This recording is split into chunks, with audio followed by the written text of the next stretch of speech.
చూడండి, ఒక కారులో 40 లక్షలు తీసుకొని పోతున్నట్టు ఎవరో ఆయన ఏడాది చేవెళ్ళ దగ్గర కళ్ళల్లో కారం కొట్టి మొత్తం దాడి చేసి రాయితో దాడి చేసి దారి దోపిడీ చేశారు. ఎక్కడిది? కండ్లలో కారం కొట్టి రాయితో దాడి చేసి 40 లక్షల దోపిడీ. డబ్బులతో పారిపోతుండగా పల్టీ కొట్టిన దుండగుల కారును వదిలేసి డబ్బుతో పరారయ్యారట. రంగారెడ్డి జిల్లాలో ఘటన. డబ్బులు ఎత్తుకపోతున్నప్పుడు ఇక స్పీడ్ పోతున్నారు, ఇక మరి ఫాలో అవుతున్నారు ఏమో, పోయి అటు పోతున్న కారు పల్టీ కొట్టిందట. పల్టీ కొట్టి కింద పడ్డ తర్వాత కూడా ఆ డబ్బులు చేతుల్ని పట్టుకొని పారిపోయారట. కళ్ళలో కారం కొట్టి రాయితో దాడి చేసి 4 దుండగులు 40 లక్షల దోపిడీ చేశారు. దోచుకున్న సొమ్ముతో పారిపోతుండగా వారి కారు బోల్తా పడింది.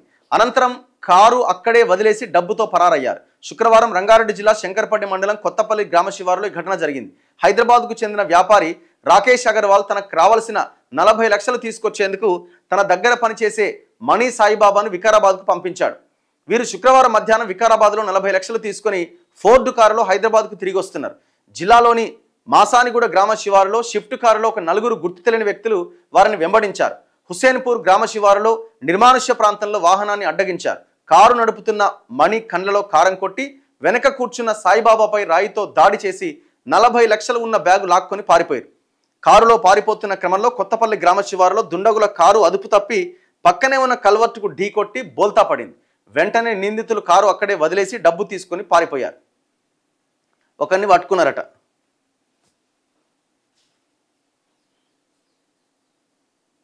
కారు నడిపిన డ్రైవర్ ప్రమాదం జరిగిన వెంటనే అరంగుడు చేరుకొని అక్కడి నుంచి జడ్చర్లకు పోయిందట. అప్పటికే అక్కడ మాటు వేసిన డిటెక్టివ్ ఇన్స్పెక్టర్లు అతన్ని ఒక కాఫీ షాప్ వద్ద అరెస్ట్ చేసిరట. ఇట్లా ఉన్నది కథ. ఎవరో అగర్వాల్ అట, మరి ఏంది ఏం సొమ్ము అది, మరి హవాలా సొమ్ము ఏంటది, ఇంకెక్క లేకపోతే ఆ క్యాష్ ఎక్కడిది?